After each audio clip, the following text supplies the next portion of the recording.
Good evening. This is the Metropolitan Government of Nashville, Davidson County Community Review Board. It's July monthly meeting, July the 28th. We are at Madison Community Center, 550 North DuPont Avenue in Madison, Tennessee. And I'd like to thank the Community Review Board for making this assignment at this location. It's good to have a meeting in the community where people have access without to travel so far, go downtown among all the traffic there. And so this is what people deserve, to have a friendly relationship, and they can have comfortable coming by and listen to the meeting. And if they have questions, they can do or whatever, we have public comment for that. So I thank you for making this assignment at this location. And by the looks of it, we may have some other locations in the upcoming year. So I call this meeting to order. Okay, can we get the reading of the appeal statement, Attorney Clark? Thank you, Chair Holloway. This is appeal of decisions from the Community Review Board. Pursuant to the provisions of Section 2.68.030 of the Metropolitan Code of Laws, please take notice that decisions of the Metropolitan Government of Nashville and Davidson County Community Review Board may be appealed to the Chancery Court of Davidson County for review under a common law writ of certiorari. Any appeal must be filed within 60 days after entry of a final decision by the board. Any person or other entity considering an appeal should consult with an attorney to ensure that time and procedural requirements are met. Okay. Do we have a quorum at this time? Yes, we have a quorum. Okay. Next item, do we get approval of the minutes? Second. Okay. It's been approved and properly second to approve the minutes. Okay. Now we have on the agenda the chair remarks. All in favor of the minutes, say aye. Aye. Aye. Aye. Anybody opposed? Okay. One of my concerns tonight is I've been looking at what's been happening in Nashville, and my concern, the city is growing so fast that we cannot keep up with hiring police officers. I believe they had a class a few weeks ago, may have been a lot of transfer class, but you hiring 10, 15, or 20 people at a time is not going to solve the problem. You can't hire, can't find what you're not looking for. You got major universities here in this city, people graduating from college looking for jobs, and you don't have to travel that far to recruit. And I think better recruitment, I know they did something in the past, but something is going on that not being done. You're not looking at the type of people that you want to hire. You hire people from little small towns that are not used to diverse people of different nationalities, and you hire people that think they join the law. They got a badge on the hip. They can do whatever you know. But that's what this board is for. When you got complaints, refer them to the OPA, police department, and then it'll come down to us, and hopefully that we can look at it and get the proper information, the body camera or whatever it takes, and get any witnesses, any statements that can help clear up the cases of that nature. So my concern is get people with some experience that allow the transfer classes, you know, and people that got some police experience, and that can move the train along much faster. People are exposed to some of the laws and stuff, especially here in Tennessee. And I find that when I came on, I think you could with high school diploma or GED, and then they made a requirement to have some kind of college hours. And I noticed the quality of officers at the time, people were treated better with some education.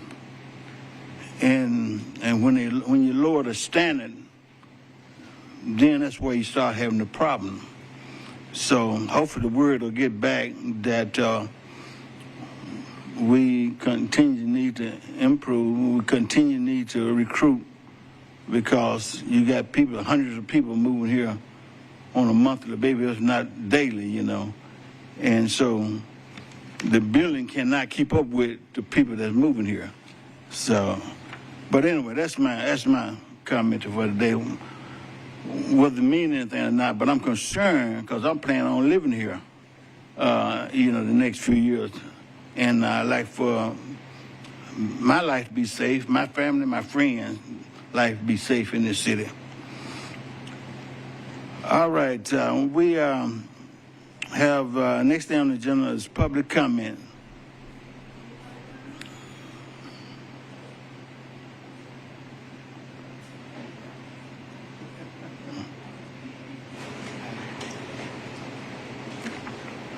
Okay, Hello. You introduce yourself to us in case anyone not familiar with that. And do you know anything about this area of town? Hi, I'm Representative Vincent Dixie. I represent District 54. I am, fortunately or unfortunately, I was Holloway's council person. So, but thank you. My comment was I just want to thank each of you for doing a thankless job, and I appreciate what you're doing, giving up your time and your effort. Because this is a labor of love, and I know at the state sometimes it's been a conflicting effort between us, and what we're doing here was a great cause. It's a great idea of what we're doing, and hopefully we can fix it so that this is not saying it's not meaningful now, but it make it more meaningful for the community that we serve. So I just want to say I appreciate everything you're doing here, and I'd also let everyone know that I'm running for Congressional District 7. And I would appreciate your support. It's going to be an uphill race, but I think this is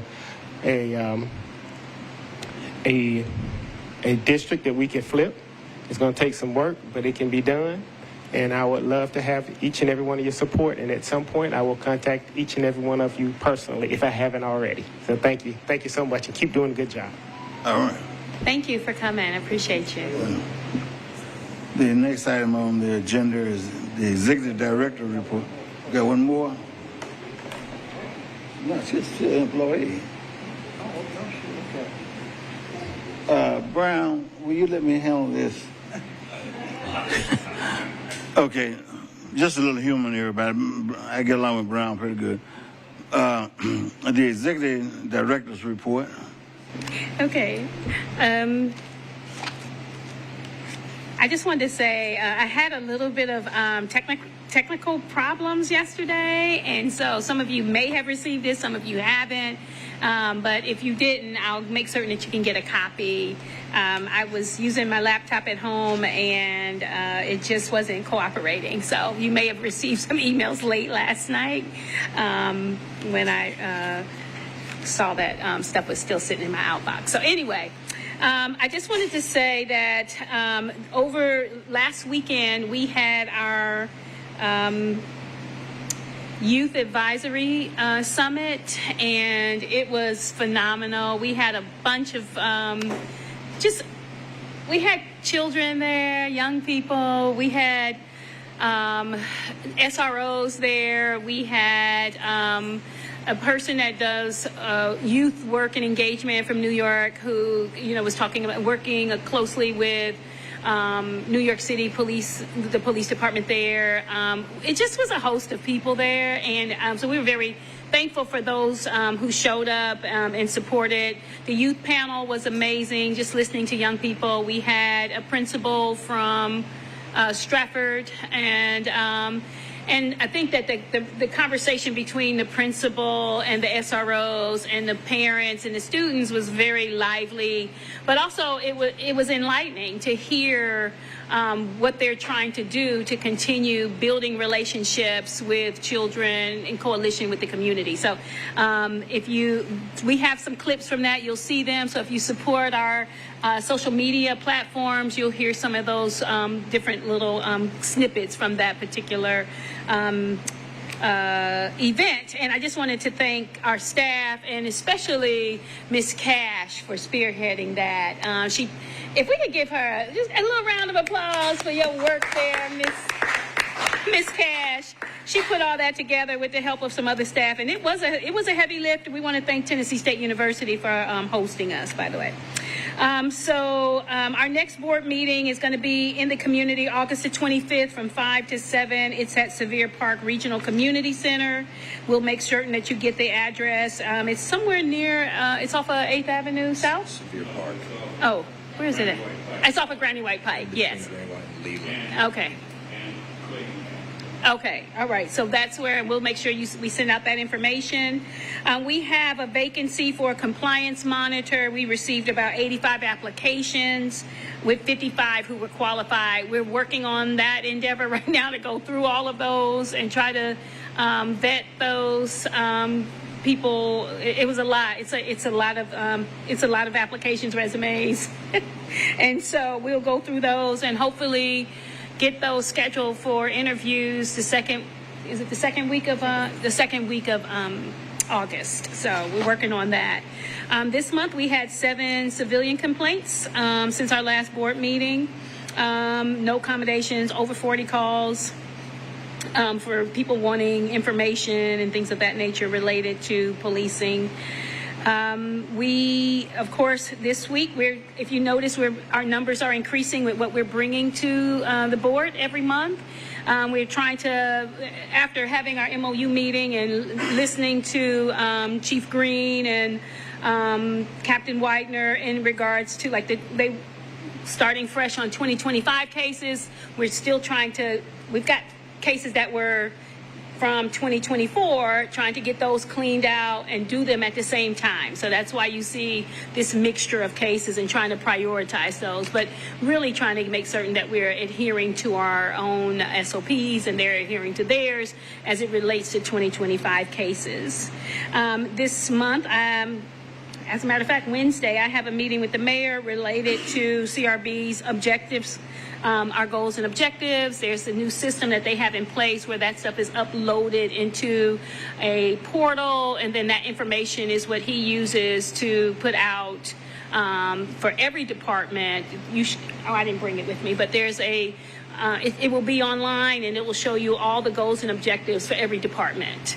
And so we'll have that. We've been working through that, and I think we're ready to add ours in there. And so you'll see them, and I'll make certain that you get those once I get them all into the system.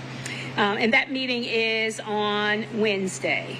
As for budget season, and I think we have it on the agenda, one of the things that I think is still a need for our department, and I've said this on many occasions, and that is a vehicle. Because we have a lot of events. We're partnering. As a matter of fact, we have an event coming up. I'll tell you about it in a moment. And I know that I'm not really sure how this process goes as it pertains to getting a vehicle after budget season. We've been working through that. I did make some calls because we had requested a vehicle through the Department of General Services, and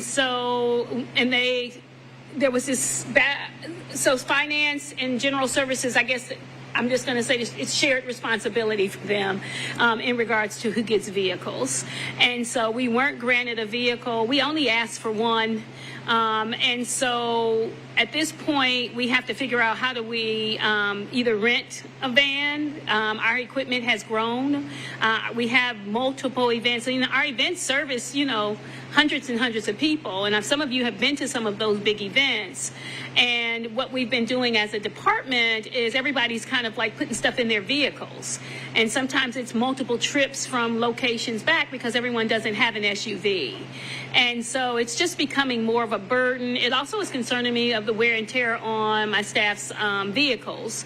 Although we can give them mileage reimbursement, some people live in Murfreesboro or way out, in Hendersonville. So Right now, we're working on trying to either get a leased vehicle, but I'll keep you guys posted on that. But I really need for you all to advocate for us to have a vehicle for events. So I just wanted to put that out there. And thank you for those who have done that. As it pertains to outreach and engagement, we are partnered with the YWCA, the Metro Health Department, the Tennessee Justice Center, the Office of Family Safety, the Public Defender's Office, Nashville General Hospital, STARS, and Choosing Justice Initiative at the South Inglewood Community Center this Saturday from 12 to 4 to give out backpacks, free school supplies. It's a community engagement, so there'll be haircuts and things of that nature. If you all are interested, we would love to see you there. I do have your T-shirts as well in my vehicle, so before you take off, make sure you get those from me, and you can use those for anything. But I just wanted you to know that that is coming up this Saturday. And so we would love to see you there at the South Inglewood Community Center. And we've been out there before. It's off of Gallatin Road in Inglewood. And so that's where that is. And then I'll send you some more information about that. And because I listened to what Mr. Holloway, Chair Holloway, said at our executive committee meeting about football season. And so while we were trying to have a town hall, we initially had scheduled it at the library, the main library downtown. And then what happened was they decided that they needed to do some more investigation and planning down there. So they canceled everything from July the 28th on. So that kind of threw us back on finding a location that was affordable, accessible, because when you find locations that are not metro government agencies, you have to pay fees, but you also have to pay for catering and things of that nature. So we were trying to figure that out. We're working on that. And so I just felt like the best route for us to go is to push it back into spring. Well, Luby Library is available. The Luby Library is available, but you can't really have food in there. And so, we're working, we contacted them, and we've contacted them, Tribeca, and I don't know, somebody else, but anyway. Yeah, American Baptist TSU, and so now we're going to try a couple other places, but I think that we'll have more opportunity in maybe February, March, and then as long as it's not the Super Bowl, I think we'll be good. So. And don't discount Fisk's, the Yes. Appleton one. Yes, we put Fisk on the list too. Okay. So yeah, so we will check around and then I'll let you know. But what I wanted to do was host a open house for our location in the month of September. And so if you guys have some availability, I'll send something out. You can and poll you to see when you're available and maybe have just a small reception at our location. Because they're doing a small remodel. That'll happen at the end of the month. And so I think that we'll be ready to host and have community members and government officials and other people come. So I'll keep you posted, and we will definitely invite Representative Dixon. Yeah, that's happening, and that's pretty much all I have for the executive director's report. So that concludes my report, and I'll take any questions. Heather, you have a question? I just wanted to say thank you to Representative Dixie for being here, and I would suggest inviting the entire Davidson County delegation to that fall event. For the open house or for the town hall? For both? Either. Okay. Okay. And I also had a question. Did we set the date for the was a board retreat, or are we still thinking on that date? Oh, I'm sorry. Yeah, I'm glad you brought that up. So for the board retreat, we also decided to push that back. Since we just had that at the office, that kind of what did we have? Retreat. A retreat. Yeah. Oh yeah, lunch and learn. That's what it was. Yeah. And so we decided, since we just had that lunch and learn, to push that back. And then what would happen was we would get our new people on, because we get new people. We get new board members. in October. Yeah, because we have people rolling off. And I mean, unless someone does, I mean, people may not roll off. I'm not really sure. But whatever happens, if we get new people, then we would be able to have this retreat and they would be invited. I also wanted to mention that I didn't mention is there is room for board members to attend the NACO conference, and we have funding for that if you are interested. So to board members, because they have what they created in their conference agenda is a day of board and commissioner training. And so, and you know, did you do it last year? How was that? It was good. It was great to be able to talk to other board. Yeah. I'm sorry. Yeah, it was good. It was great to be able to talk to other board members specifically about board, specifically about board related things, and to see the differences in the boards and the commissioners as well. So yeah, I thought it was great. Yeah. So that's open. If anybody's interested, let me know. That is in October. It's mid-October. I'll give you the dates in a moment. And where? Where? It is going to be in Minneapolis, Minnesota. Yeah. Yeah. In mid-October. It's mid-October. Yeah. And so, but supposedly it's going to be in, as far as I know, it's going to be in Louisville next year. So probably the same time though, in October. All right, Board Member Cersei. Yes, I just wanted to, when you meet with the mayor, I want you to tell him that when I see him next at the top of our agenda, top of Alicia's agenda, my agenda for NOAA, we're going to be hammering him on that deal. Okay. Okay. Please tell him that. I will. Excuse me. I don't believe that would be proper. We're going in and handle community board business, okay? You got plenty of time to make your appointments and speak for NOAA. All right? Oh, I see. See what I'm saying? We one organization right here today. We're not NOAA, okay? But touche. Okay, we want to be clear on that now. Well, I would like y'all to hammer about my increase in salary. Board Member Sean. I'm happy to hear that the youth event went so well. I wanted to be there, but I was under the weather. Yeah. I have a question about what's the timeline for the advisory council, and are applications being accepted? I'm kind of just behind on that. You want to come up and talk about that, Ms. Cash? Hello, I'm Damika Cash. I'm the Community Engagement and Outreach Manager for the Nashville Community Review Board. Applications are being accepted. So on that event, we have the applications at that time. We gave the kids until the 27th, but school is about to start back. And so we're going to go into the schools again like we did before and try to just do a red robin, go around again to those schools. Now, we are kind of targeting the schools that have criminal justice academy only because those kids have a level of passion for the type of work. Not saying that other students cannot participate, but we have students that want to be a part of this. So we're going to target those students. We do have the youth that was on the board, those 6 students.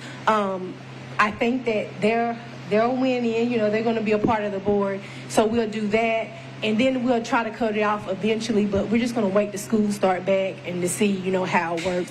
We had maybe about 20 students at the youth advisory board, but we obviously wanted more than that, so that's why we're going to wait from school. But the application is open. The link is online. If I can give you some more information about that, we have a QR code. We can give that to you. I can email that to you if you need, but yeah, did I answer your question?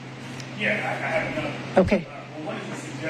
One is a suggestion, and when you're thinking about the schools, I would strongly suggest a school like NSA. It's an art school, but a lot of times there's like alignment with arts and social justice. A lot of times those kids are like very like empathetic and compassionate and concerned about issues. And then also, could you say like I've had a few parents ask me about it for their youth. What would you say like an ideal candidate would look like? I think that our model, so we're integrity, transparency, trustworthiness, being willing to be a part of this work and having a leadership, being able to speak out, good opinions. Yeah, I'm just gonna go with that. And and we're not gonna focus on grades. We want them to pass, right? Because everybody want them to do well in school, but everybody is not good test takers, right? So C students are accepted too, and sometimes maybe a D student may be good because they might just not be that good in math. So not, focusing so much on, we need a diverse group of kids is all I'm going to say. So grades is not going to be the focus, but we do want the kids to do well in school. Last question. Go ahead. Like how much time, like how many hours a week or a month will they be expected to? So we're going to do one Saturday a month right now, but once we get a group of kids, that's the goal, that we're going with one Saturday a month. And so we're going to start with hopefully August, maybe we start in September, we stop maybe in November, December, because that's when the holidays start back up, January, February, March, maybe in between April, probably April, because then they start taking their exams in May. Thank you. That's it. Would you like to add anything, Director? Well, I think that we're really inclusive, and all children have opportunity. We want all children to have opportunity to have a voice in this, and no one feels like they are not, that their voice is not important as it pertains to what policing and safety looks like in their schools. Thank you. What I have is kind of piggyback on your report of what working with children in the community, and also a public comment. Why I wasn't there. We had some young boys, 8 years old, called the Powerwood All-Star, undefeated. Mm-hmm. We made arrangements to help pay their fees and stuff to go to Dunn, North Carolina, to participate in the World Series. Mm-hmm.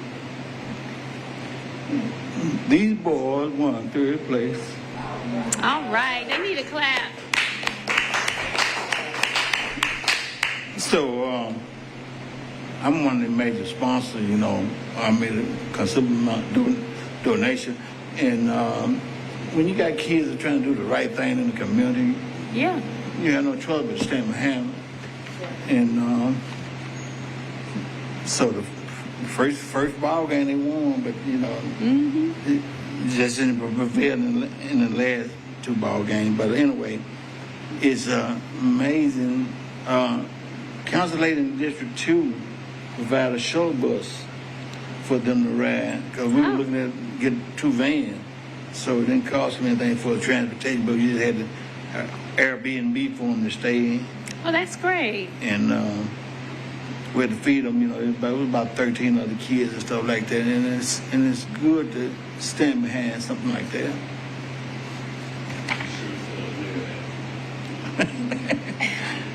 Oh, boy. Now, next thing on the agenda is the board discussion. We're going to go with upgrade on 61-page complaint. Do we have anything on that? Okay, I'm going to just say that I continue to put this 61-page complaint on the agenda because we haven't had any updates. I have no knowledge of what's going on with this particular case. We have it. The last update that we received was when we got the request for the budget to see how much they had spent on this 61-page. For the investigation. And I think that documentation ended in March of the payment was March of 2025. We're now in July. So I don't know if they're wrapping up their report. I don't know if their report their investigation has ceased because of this charge. But I think that the people of our city deserve to know what's going on with this 61-page whistleblower complaint. And so I find that we should continue to put, unless you guys think otherwise, but I do think it's important that it stays on the forefront on this agenda. And then, Frank, you want to add something? And also, I'll repeat, and I think we all know that the subpoena, the public records request was denied, and the reason being was that the investigation is still pending. That public records request sought specifically the warrant that was executed on Butler Snow's office, and no productions, the reason being that the investigation is still pending. And as Executive Director Fitcher stated, March of 25, the last time entry we saw, it was still being investigated. So hopefully we know more soon. Boardman Heather, go ahead. Thank you, Chair. When did we put that request in for the time calculations? I'm wondering if there's been anything since then that might show work being done. I would need to look back, but I remember it being maybe May. Was it May? Was it May? I thought it was March, but I can look. I think the last entry we saw was March because the billing cycle ended. Oh, okay. So I'm not exactly sure the date. Well, we may want to wait for a few more months and then later Renew it. do another request, to see if there's any work being done or any billing being allocated to the firm.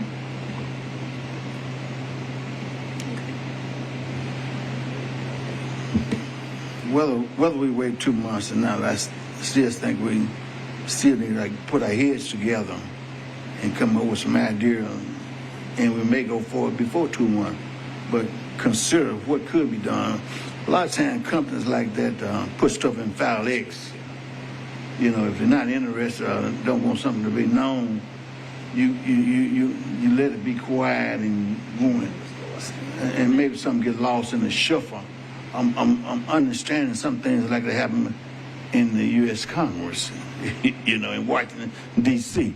But we have to stay on top of that and let them know that we're registered voters out there, and we're concerned. We want something. We want some proof, and we're just not gonna let it die. Okay. All right, I'm gonna give you the dates now. It looks like February. Here we go. I think it was March. Yeah. So The that's transcript, the email, I believe, was May 6th. okay. Let me look. Let's We're look on looking it. for the date of the request. Oh, the date of the request. Mhm. Okay, I thought you meant the last. Well, the date of the request might be slightly different than the date of request was. So there we go. April 17th requested, May 6th produced. Right. So it looks like the last. Time entry was March. Yeah.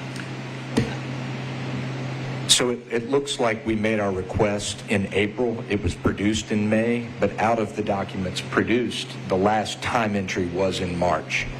And so it might be appropriate to renew that in, say, 2 months.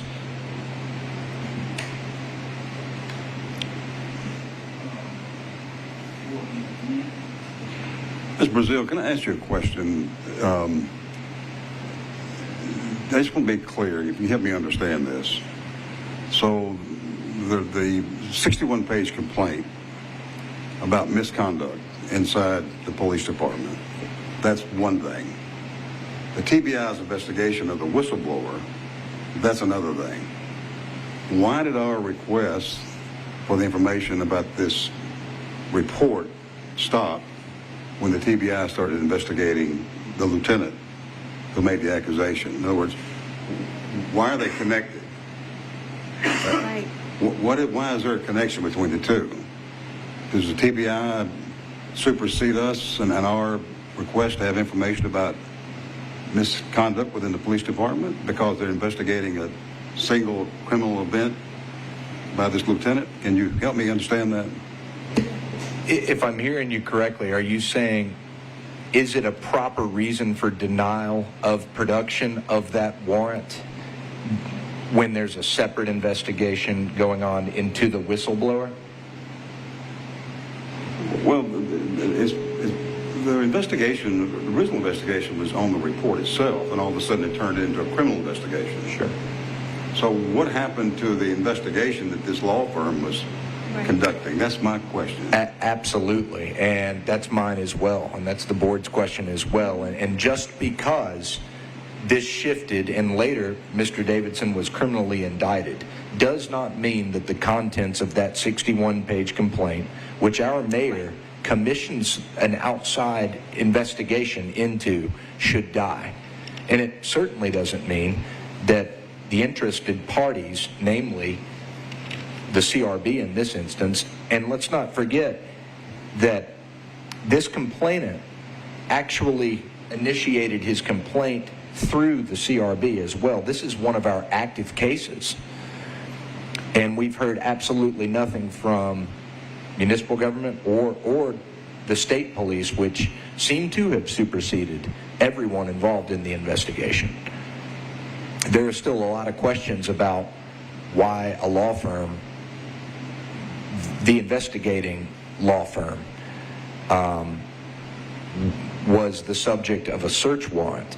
That's unrelated to the contents of the 61-page complaint. But it would, to my mind, an update on one would tell a lot about the other.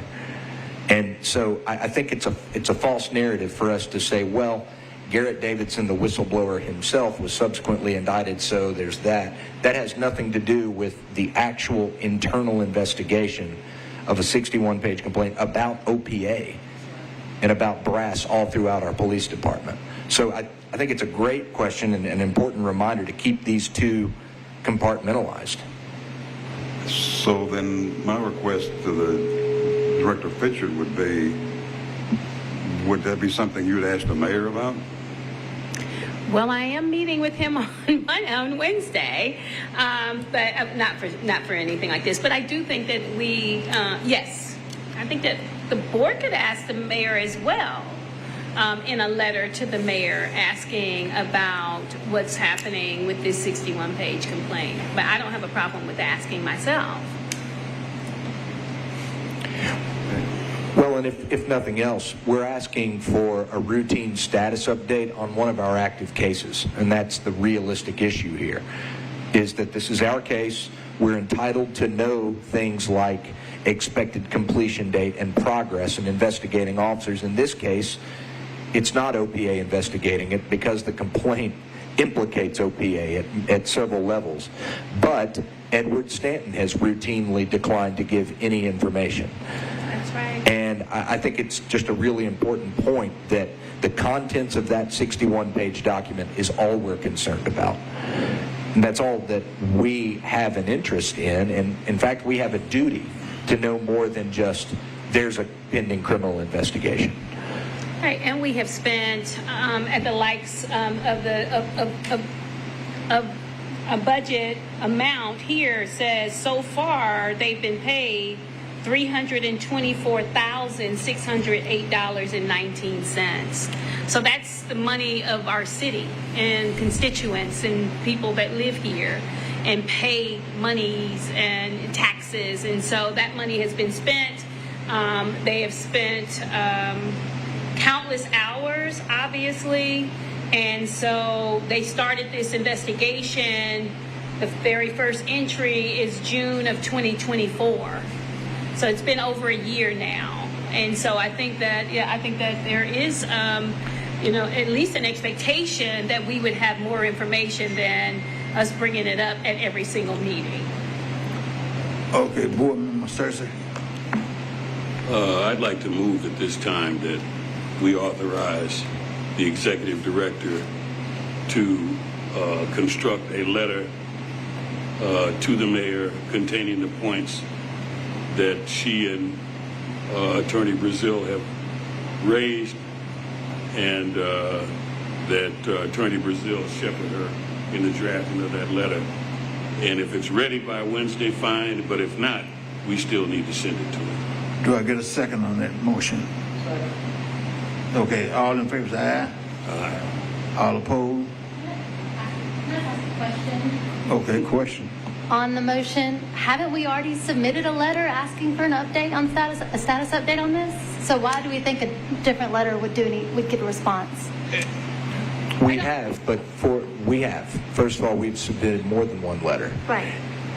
But much as you proposed, Member Michelle, that we renew our request for information, sometimes, in my opinion, with issues that have been pending for 13 months, it's necessary to, at least for our taxpayers, for this board to take the lead and ask for transparency, if for nothing else, on a financial level, because we've poured tremendous resources into something that has repeatedly been called independent.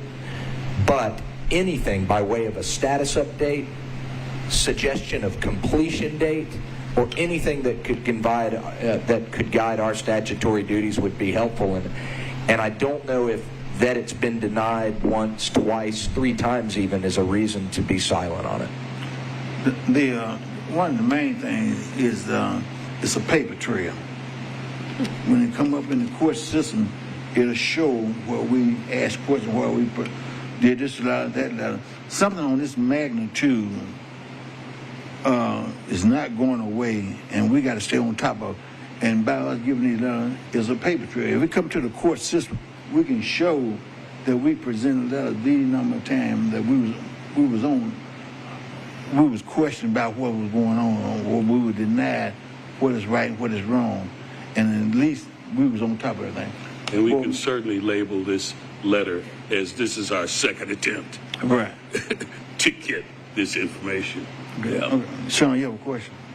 Yeah, so would this letter be coming from Director Fisher or from the board? Or does it matter?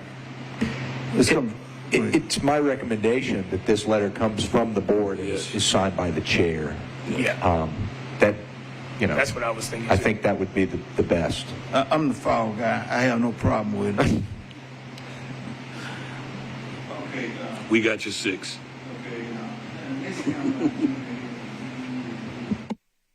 MOU agreement. We vote. Yeah, I can update about MOU agreement. I think, and correct me if I'm wrong, Executive Fisher, this is one of those agenda items that's also just trailing because for a long time we did not have one. Now we do, but that's not to say it's working without its kinks. I will speak to something that's been on my mind, and I need to communicate with counsel for MNPD, but there's been this long-awaited shared drive that I'm forgetting his title. I believe Deputy Chief Green has agreed to spearhead and get up and running. And it's been some time since we've met with Green and Widener and Cindy Gross, but we need a status update about that because this shared drive was supposed to fix several problems on both sides that we were having. As far as anything else regarding MOU, if Executive Director Fisher does not have anything, neither do I.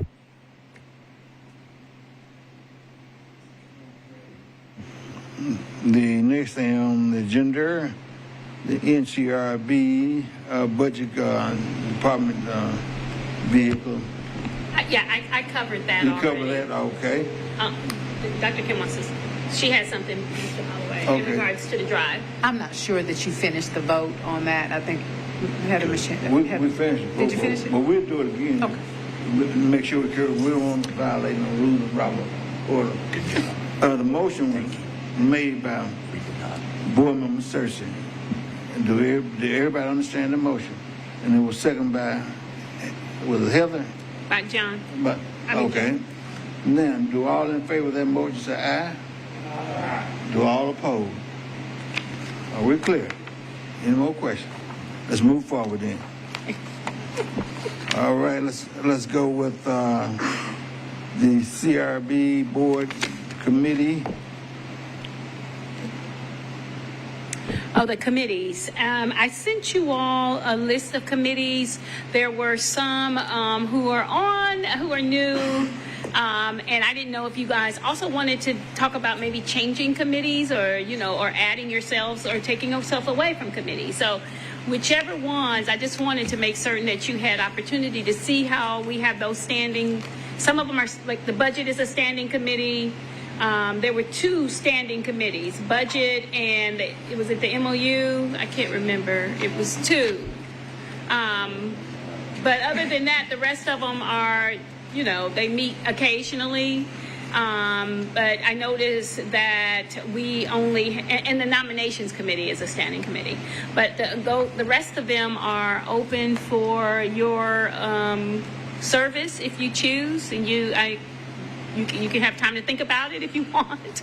But we need to start having those committee meetings. I was just thinking within the context of Robert's rules. There are standing committees, there are ad hoc committees. Yes. Right. So that, yes. And under certain circumstances, there can be special committees. But, right. And task force, right? Yeah. Yeah. So the standing committees are the budget committee, the nominations committee, and I believe the MOU committee are the three that we have. And the remainders are ad hoc committees. So. Okay. Oh, and no, I'm sorry. Rules and bylaws is standing, not the MOU. MOU is ad hoc. I'm sorry.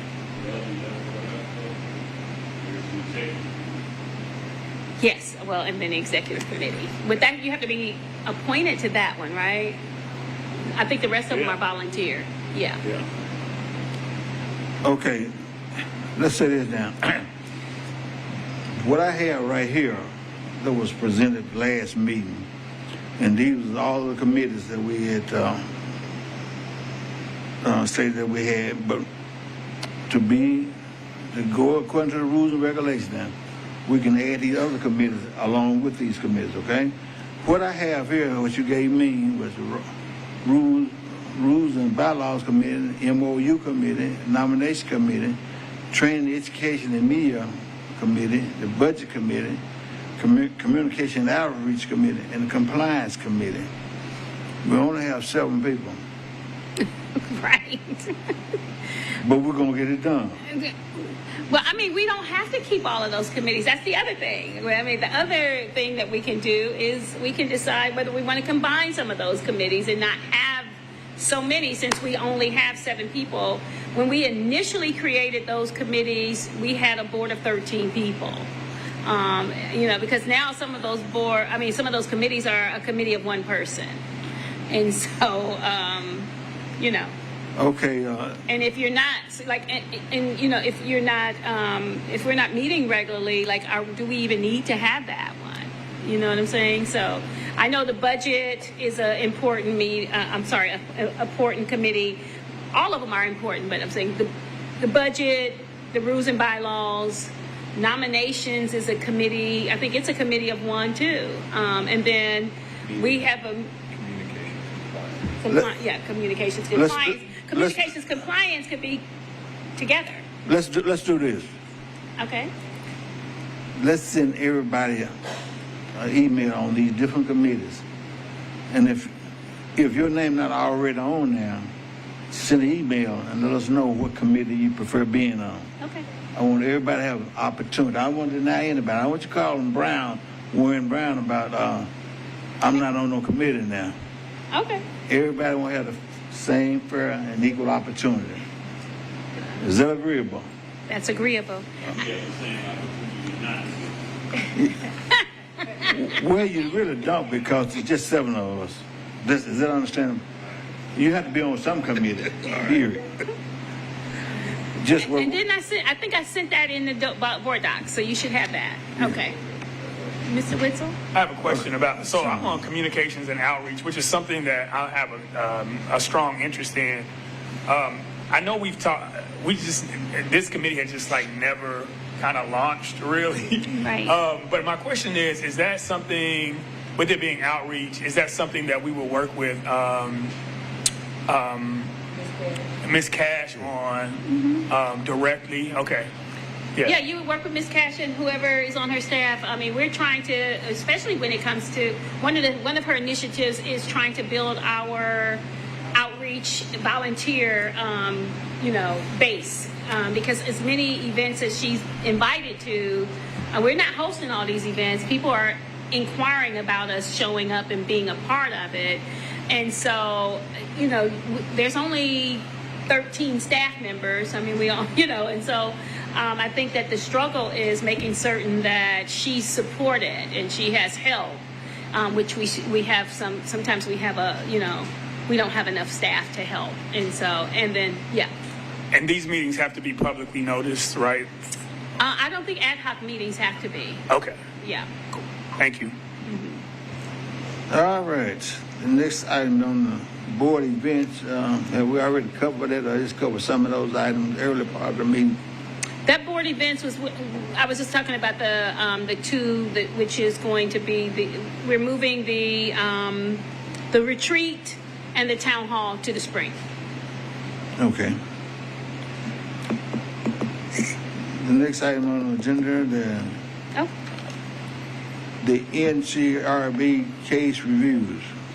Okay. If I could, I wanted to do this out of order. If we could take the consent closures first and go ahead and agree and approve those, then we can move forward in the other ones. You have the mic. Go ahead. Okay.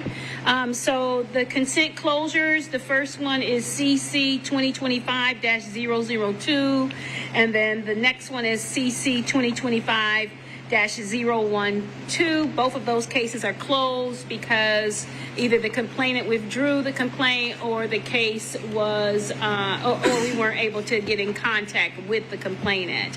And so I sent those to you all for your review, and that's as far as the discussion is for them, and see if you would agree to close those two cases. These are administrative closures. Okay, the motion on the floor is to close those. Is there a second? All in favor, say aye. Aye. All opposed? Okay, the motion passes. Let's go with the next one. Okay. Thank you. We will start with CC 2024-013. All right, Dr. Kim. Awesome. Good afternoon. I will be presenting compliance review report, NCRB CC 2024-013. And the allegations of misconduct by NCRB are as such: against Sergeant Michael Thomas, courtesy, deficient of inefficient performance of duties, and also against Officer Megan K. Lehman, also courtesy and deficient of inefficient performance of duties. And I will read the summary of allegations. On January 9th of 2024, Ms. Ernie McHale, hereinafter referred as to complainant, called the Midtown Hills Police Precinct to report a pattern of stolen and or misrouted packages that occurred from September of 2023 through January 2024. The complainant also requested that an officer be dispatched to her location. According to the complainant, a report was filed that day. However, the MMPD officer was a no-show. On January 10th of 2024, the complainant called the Midtown Hills Precinct again, only to have an officer return her call and inform her that the matter did not constitute theft, nor was it a police matter. The officer instructed the complainant to contact the district attorney's office because MMPD would not be able to do anything about it. Complainant reached out to the DA's office and was subsequently told that her situation was in fact a police matter and that she had been misinformed. The DA's office recommended that the complainant seek to have an arrest warrant issued to take the evidence that she had with her proof. On January 10th of 2024, the complainant spoke with Sergeant Michael Thomas, hereinafter referred to as Sergeant, at the Midtown Hills Precinct. Complainant was advised that Officer Megan K. Lehman, hereinafter referred to as Officer, communicated incorrect information and would be dealt with accordingly. He also assured complainant that an MMPD officer would contact her within 48 hours. No officer contacted the complainant. She stated that when the sergeant called her back on the following day, he said, "We all explain things differently, but I would not have explained it that way." After approximately 3 weeks of waiting to hear back from MMPD, and after being hung up on, spoken to rudely, and having her number blocked, complainant asserted that her interaction with the Midtown Hills Precinct was the second worst experience she had with MMPD. And those are the summary of the allegations. And in regard to the NCRB review, the investigation into the complaint followed a structured timeline, utilizing multiple sources of evidence, including the body-worn camera footage, interviews, and case documentation. The assistant director conducted a comprehensive review of the body-worn camera footage from both the officer and sergeant involved, which substantiated the complaint's reported sequence of events. As to the OPA conclusions and actions, specifically regarding as it pertains to the officer, the conclusion is adherence to policy and rules of the Metropolitan government, specifically regarding the preliminary investigation. The recommendation was sustained. Also, MMPD Manual 5.110, which is the knowledge of law, the officer recommendation was sustained. And the third allegation charge was courtesy. And in that case, the officer, that case was exonerated. That charge was exonerated. As it pertains to the sergeant, the MMPD Manual 4.10.020, investigation of complaints, supervisor initiated. The sergeant that recommendation was sustained. And also the MMPD Manual 5.110, knowledge of law, that recommendation was also sustained. The NCRB conclusion, the assistant director reviewed the evidence in this case and concludes the NCRB review found deficiency in sergeant's conduct and performance. Sergeant's refusal to file a complaint is a policy violation. Furthermore, Sergeant admits during the interview that he should have taken a formal complaint from the complainant. AD Risby found the OPA investigation is complete and findings are satisfactory.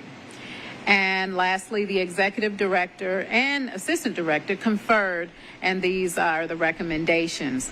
The evidence demonstrated that both officer and sergeant failed to adhere to the departmental policy during the incident, and MNPD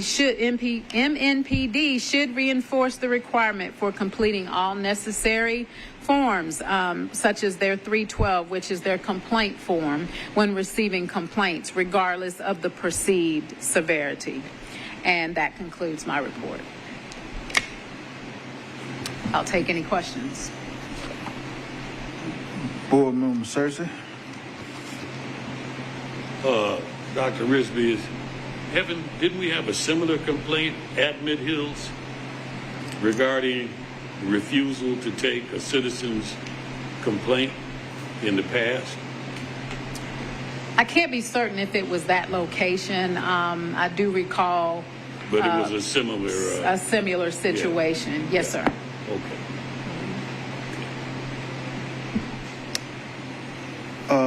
Board Member Brown. I had one question. I was a little confused on what OPA recommended as discipline. It looked like there was counseling, but in the reports, it would be very helpful to specifically state what action OPA took, because unfortunately we can't increase it, but I understood that he was going to be the sergeant was going to be counseled on filing reports, and they were going to be counseled on the fact that this could have constituted a violation of law. Yes, sir. We did receive the disciplinary file. The information regarding the outcome of this specific case was not on that information, so I did reach out to Commander Starling to find out what the exact outcome was, and I have not heard from him yet, but I'd be happy to share that at a later date once we find out that information. And I think it would be good to add underneath here another section that says what the discipline is for those particular sustained allegations. And I'll just make a note that when you see the next one coming up, it should have what, maybe either, I'll figure out how to add it in here so that it's very clear that you see if there was, whether this particular sustained allegation, if I see it in my report, or we add it then, but sometimes it's not in the final documentation. And so, and that could be that it has to travel and get approval first. But I will add it to this document going forward. Okay, any more questions about that report? Do we get a motion whether we approve it? So moved. You got a second? All in favor say aye. Aye. Anybody opposed? Okay, the motion passes. Let's go with the next report.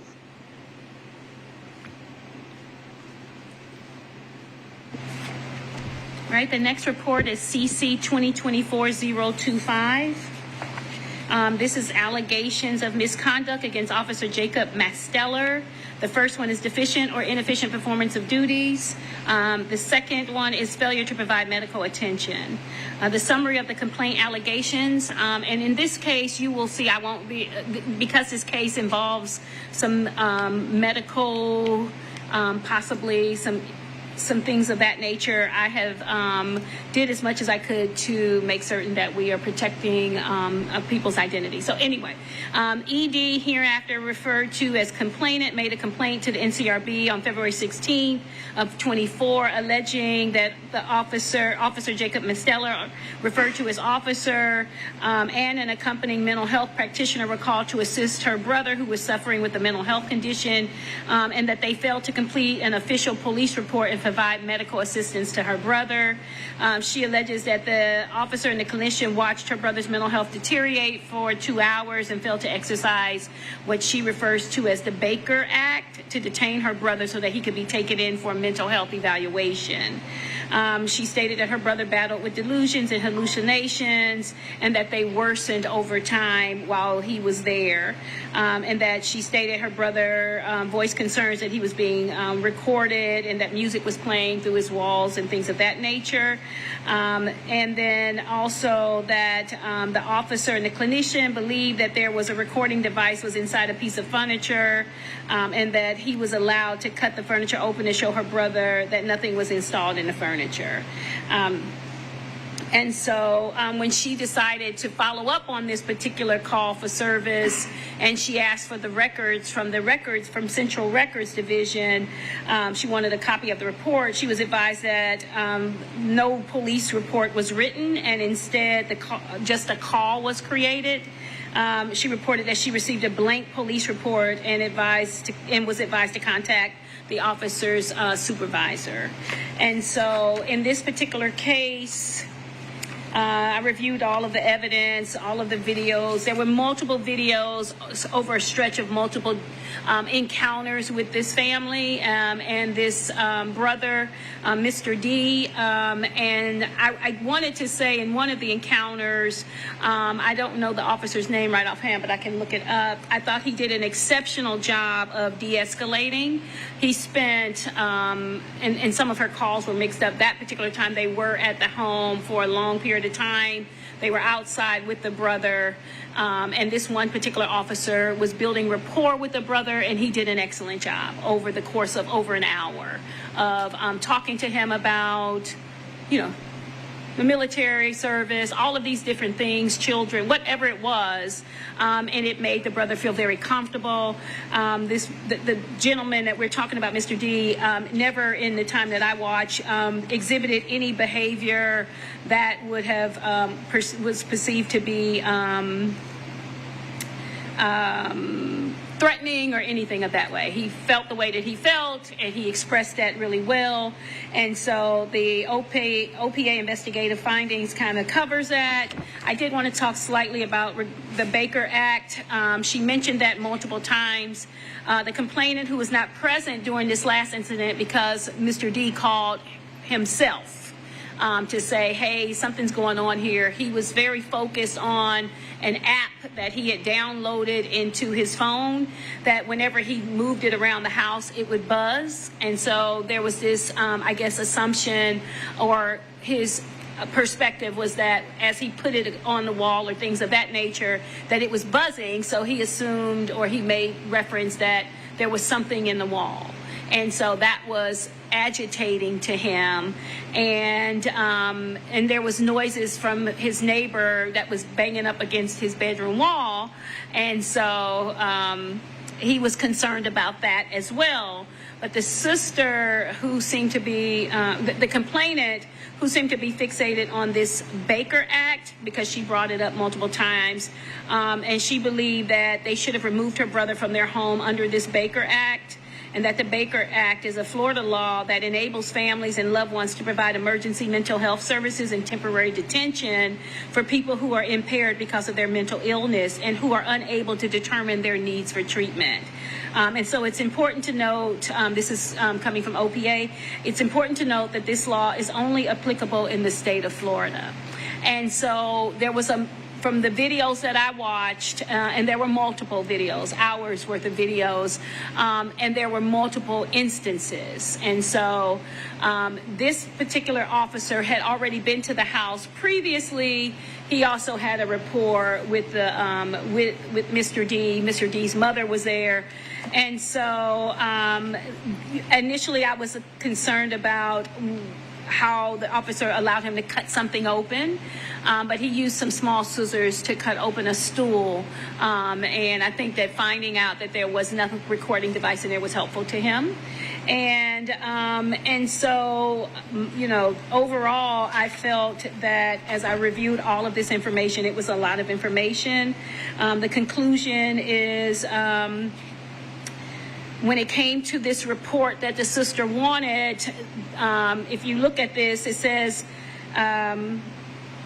Captain Brooks, who was tasked with reviewing the actions of the officer and the clinician, advised that the interaction between them and Mr. D should not be considered a psychological evaluation and would be more accurately described as an assessment of needs, which would not require an incident report to be completed by the officer.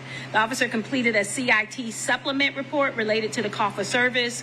During the captain's review of the supplemental report, he discovered that the officer miscategorized the call for service in Section 5 of the supplemental report, which caused the rest of the form to be voided. This action gave the appearance of being partially completed, and so they did. Of course, they also suggested that he get coaching, and then coaching to all of the officers, because the officers only get 40 hours of training for this new kind of, you know, partners in care situation. And so so basically the conclusion for OPA is, while reviewing the documents related to this incident, it was discovered the officer misclassified the call for service in his CIT supplement. The officer's chain of command will be instructed to coach him on properly categorizing crisis intervention team calls for service and to amend the corresponding supplement for this incident. And so the recommendation for the OPA action, official obligations, deficient or inefficient performance of duty, with a asterisk of negligence in the care of persons, the recommendation, it was unfounded. And then adherence to policies and rules of the Metropolitan government, to wit, this preliminary investigation, it was report number 7, report the incident on the appropriate report, using the appropriate supplement report if needed. The recommendation was exonerated. And it says the officer was not required to complete an incident report after this call for service, as no police action was taken. And for that reason, the officer is exonerated from the complainant's allegation. So the NCRB's conclusion is that the ED reviewed the evidence in the case, concludes that the officer did not violate MMPD policies. The investigation was thorough, complete, and the findings are satisfactory. My recommendation is that the board accept this report and send it to the chief of police and the mayor. And that concludes it. Board Member Wynn? So, Director Fitch, I read this report, and the first thing that came to my mind, this is a new science for the Metro Police. It's well overdue. This should have happened years ago. They're going to make mistakes, I'm sure, as they learn how to do this right.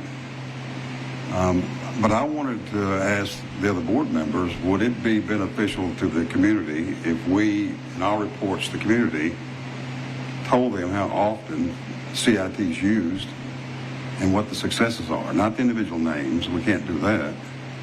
But it seems to me the public would be interested to know this kind of thing is going on because you know, we've had meetings on this in the past, which program works, which program doesn't work. But I just think it'd be beneficial to the community to know that this program is in place and how often it's used.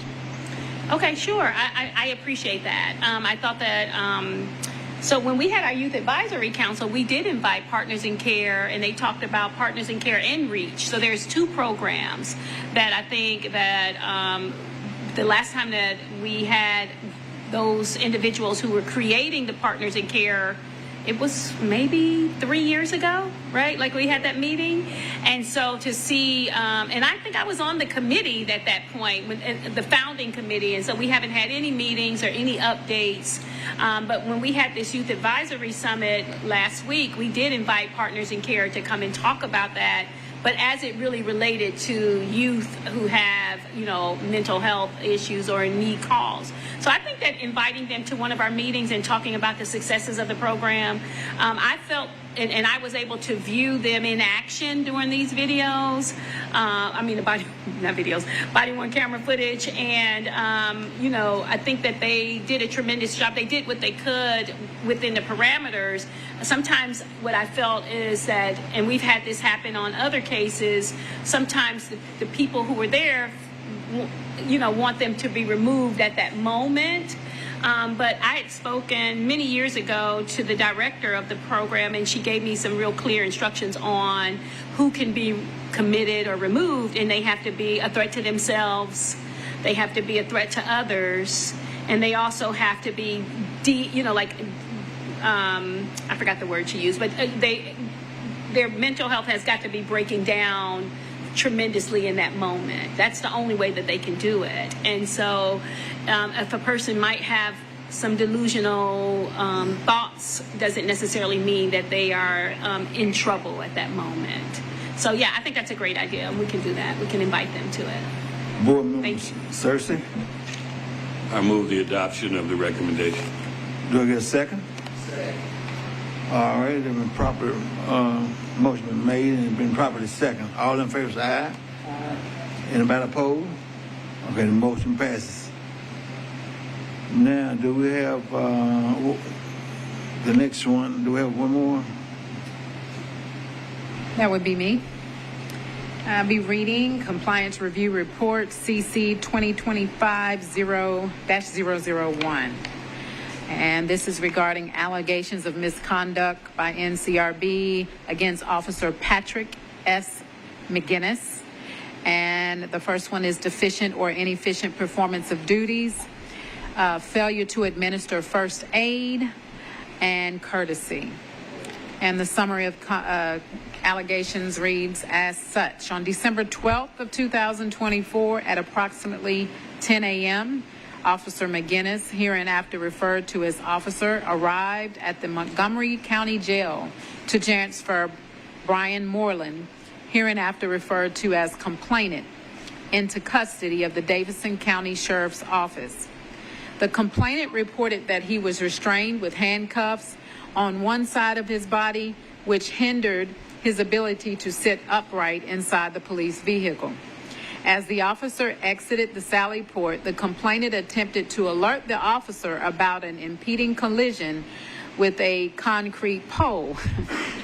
The officer disregarded the complainant's warning and continued to back out, which resulted in damage of the MMPD patrol car.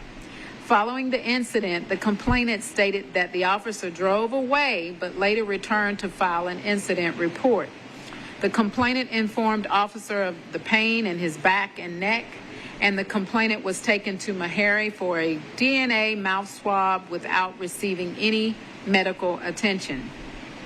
After the procedure, the complainant was transported to the Davidson County Sheriff's Office without any medical care. On December 19th of 2024, the complainant was released on bail.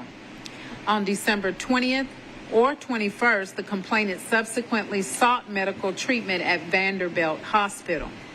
On January 7th of 25, the compliance monitor completed a referral form, which was sent to the Office of Professional Accountability, requesting they investigate the alleged officer misconduct by the officer. Specifically, NCRB requested that OPA investigate the allegations of deficient and inefficient performance of duties, failure to administer first aid, and discourtesy.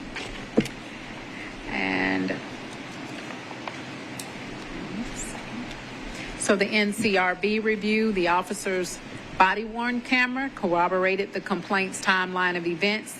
The officer did engage in misconduct when he struck an object while transporting the complainant.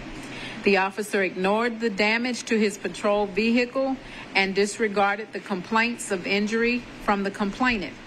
The complainant questioned the officer about the accident, and the officer stated that he would report the incident once they arrived downtown. It was only after the complainant mentioned reporting the incident at booking did the officer pull the vehicle over to access the damage.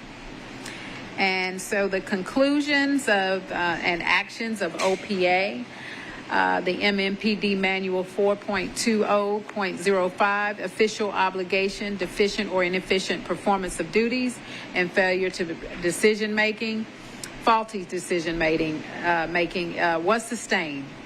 Also, MMPD Manual 4.20.050, official obligation, care of property was sustained. And MMPD Manual 13.30.07, control provisions, vehicle operation, seatbelt safety, and restraints was also sustained. And so the NCRB recommendation and action are that although a review of the body-worn camera footage, interviews, and procedural documentation supported the investigation's findings. The evidence demonstrated that the officer's body-worn camera footage corroborated the complainant's timeline of events, and the officer did engage in misconduct when he struck an object while transporting the complainant.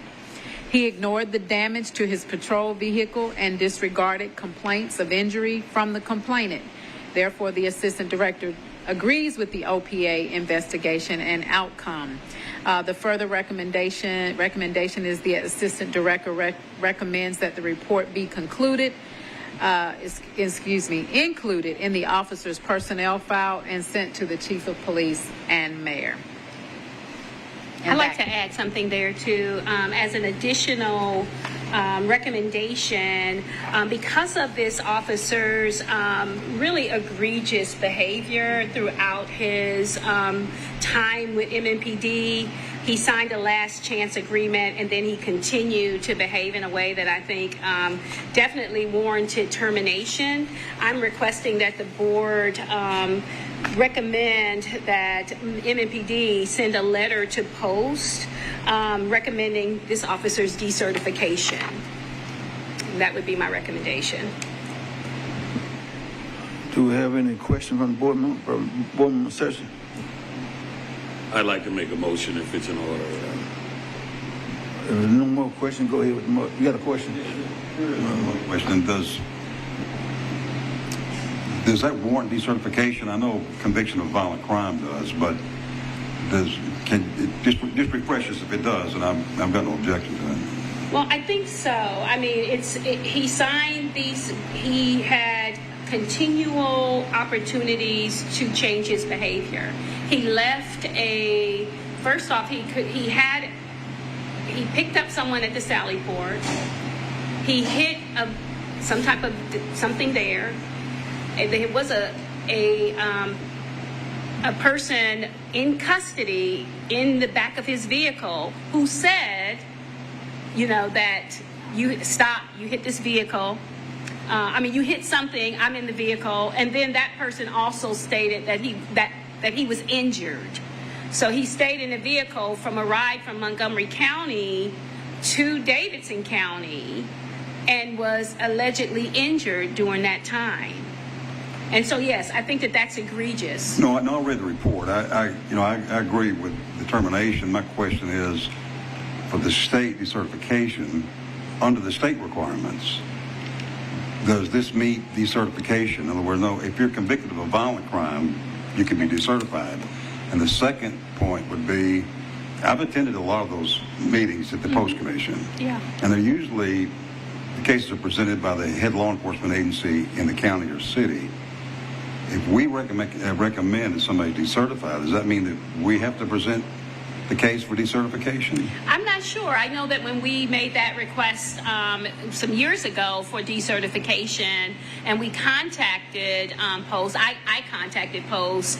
I was told that I can't remember exactly all the details. We're talking about 4 or 5 years ago, but I do recall them saying that Nashville very seldom decertified officers, and there were some egregious cases that we had that were warranted, and that we could send whatever information. But it was something that needed to come through the police department.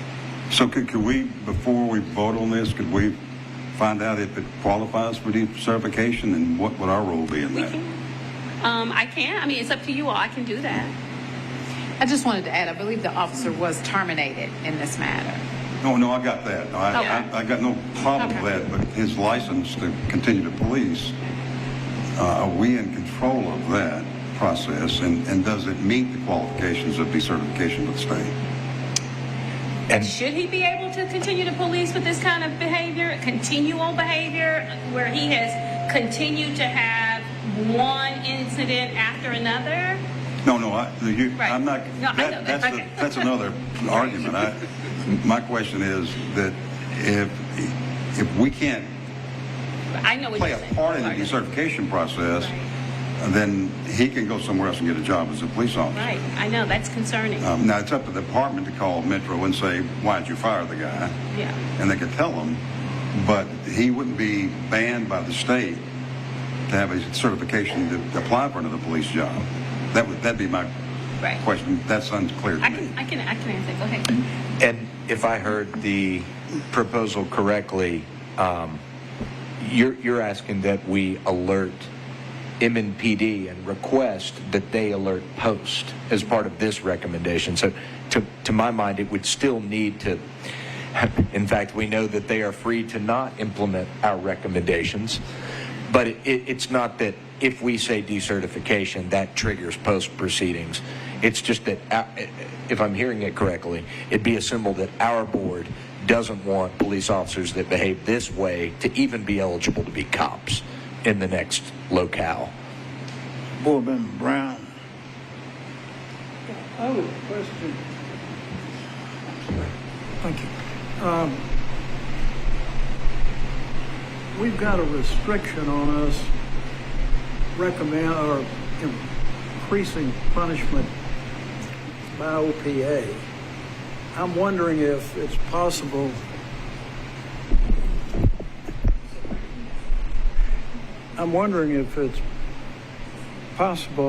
We are recommending that this be in his personnel file and sent to the chief of police and mayor. I'm just concerned whether we have the authority to recommend something beyond what OPA has done. But it seems like that he has been terminated. We're recommending it be in his file, and hopefully any police, if he applies with another police department, that'll show up. But I'm not sure that we have the authority to send it to the Post Commission ourselves. I think we could recommend that the chief of police do it unless that's considered increasing punishment of OPA. Board Sean. Yeah. Good. No, I think that we are within our authority to test the authority. and simply the addendum that was offered by the executive director to the assistant director's report merely states that we want to alert the chief and the mayor of our interest in this occurring. And I think that that's something that we should do. And I move that we do that. Heather, you have a comment? My comment was just that if it didn't meet the standards, it would stop at the police. But if we go ahead and state our interest, as you were saying, that we wanted this at least looked at to be considered. Let me say this. We've seen people come here that had they done the proper investigation on their background from where they came from, we probably should have never hired them. You know, and they come here and do the same thing. Us putting a letter in his file just only clear us. And when they go through the investigation process while he was terminated, it'll show that we did our part and the police department did otherwise. So if someone did make a recommendation that he probably shouldn't be out somewhere working somewhere with a firearm. So that's what we're doing. And it's not saying that the police department going to go along with it, you know. A lot of things they do are. Point of order, Mr. Chairman. Yes. There's a motion that's been properly seconded on the floor. I didn't know that you were making a motion. I thought you were making a statement. But okay, repeat your motion. I'm sorry. The motion was that we adopt the proposal of the assistant director as amended by the director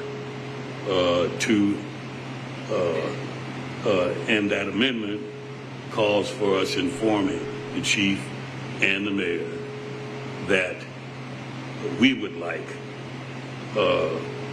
this person to be disciplined to the point where he can no longer have police power in this state. Do I get a second on that motion? You second it? That's not what I heard at first. I'm glad we had to clarify that so that I can get an understanding of it. Yeah. Okay, all in favor say aye. Aye. Anybody opposed? Motion passes. Yeah, I oppose. You opposed? We got one opposer. Let the record show that we had one person to oppose. But that's your right. Okay, do we have any other reports? Yes. We have one more.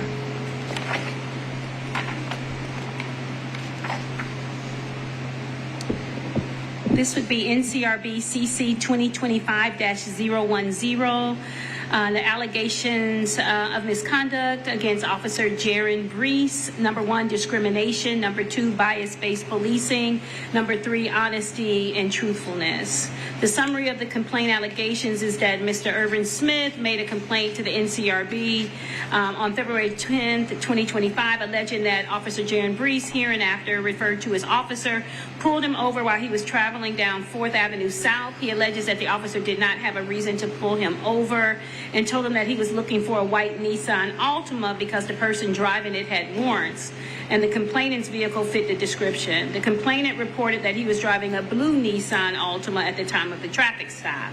The complainant believed that the officer had no right to pull him over and even admitted that he had no traffic violation.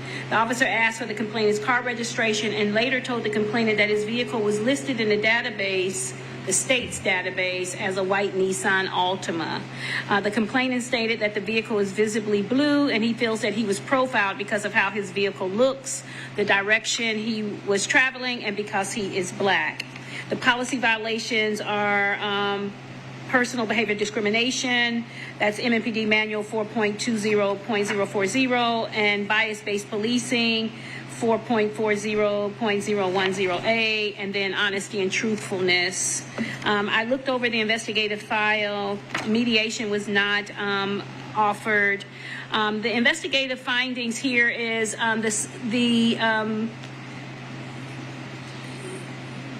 The officer worked for the traffic division. He was looking for a blue, he was aware of a blue Nissan Altima that belonged to a individual who had warrants. When he saw this vehicle pass through, he pulled it over. And as he's sitting in his vehicle, he is running the tag, and because he is thinking that this vehicle belongs to an individual that had multiple warrants who he had encountered in January.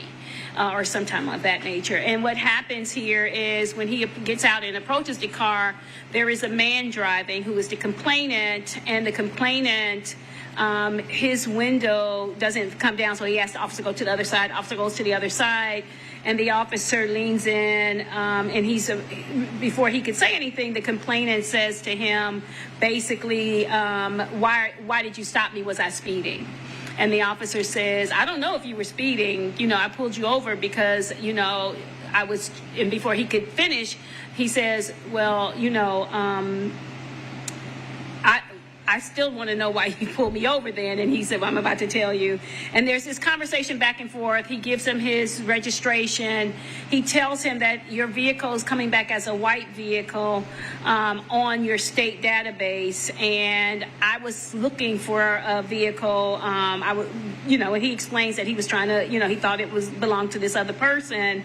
And so there's this back and forth banter. It's not negative.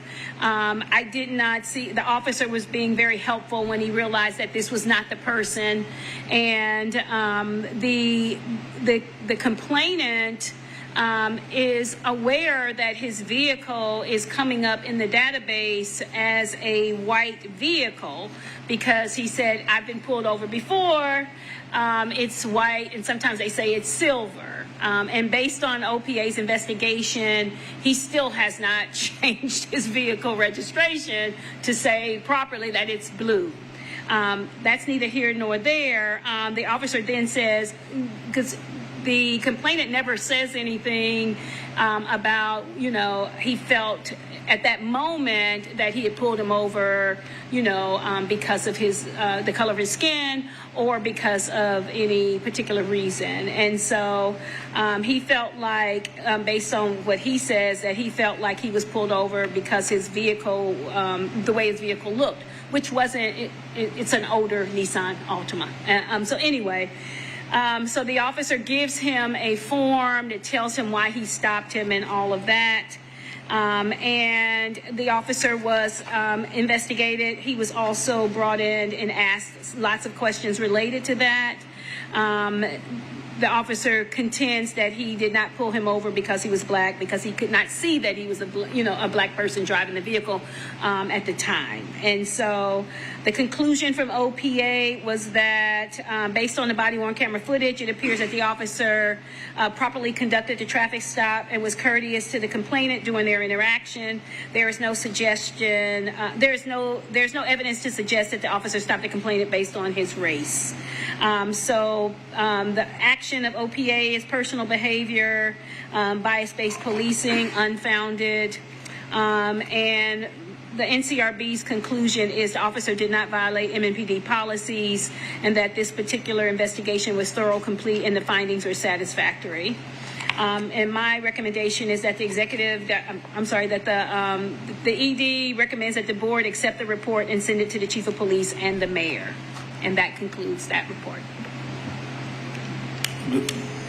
Board Member Cersei. The executive director's report. Okay, the motion has been presented and been seconded. All in favor say aye. Aye. Anybody opposed? Motion passes. Okay. Is that all the reports that we have? No? That is all the reports, and I don't have any, and that's it. Okay, before we make a motion to close, where the captain go at? She had to go do something with her child and her family, and she said she needs to leave in a little early. She had to register them for something. Before this meeting, I heard from everybody, what's the board member had Alicia.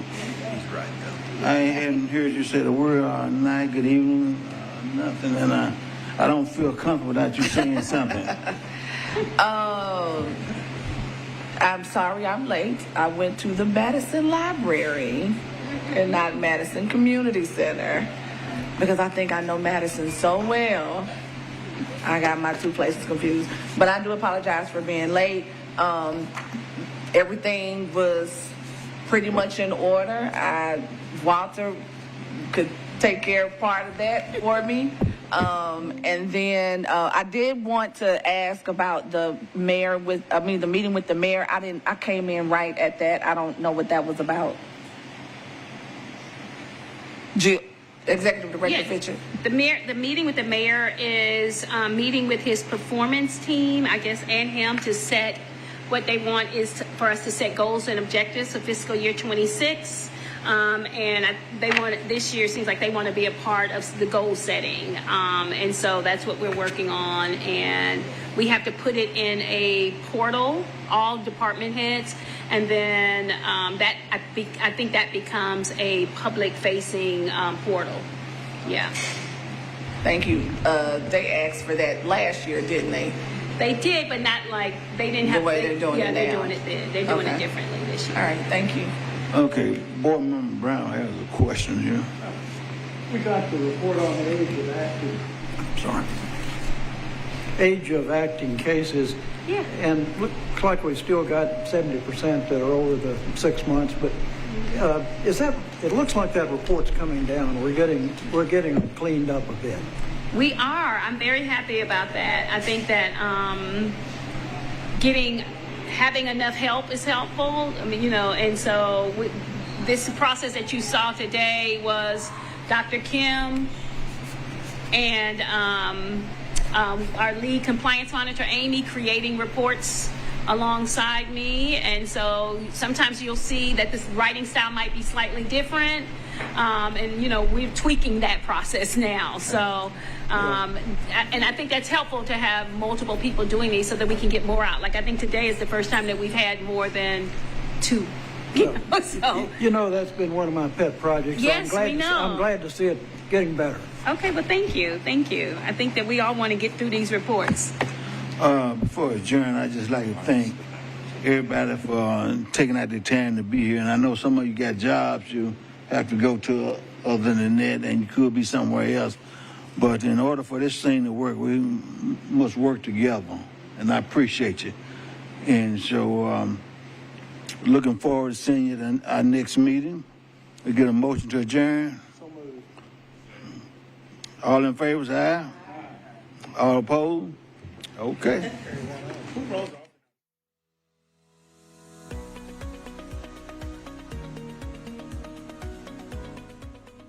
This has been a service of the Metro Nashville Network. If you would like to see this presentation again, or for more information on this and other programs, visit nashville.gov.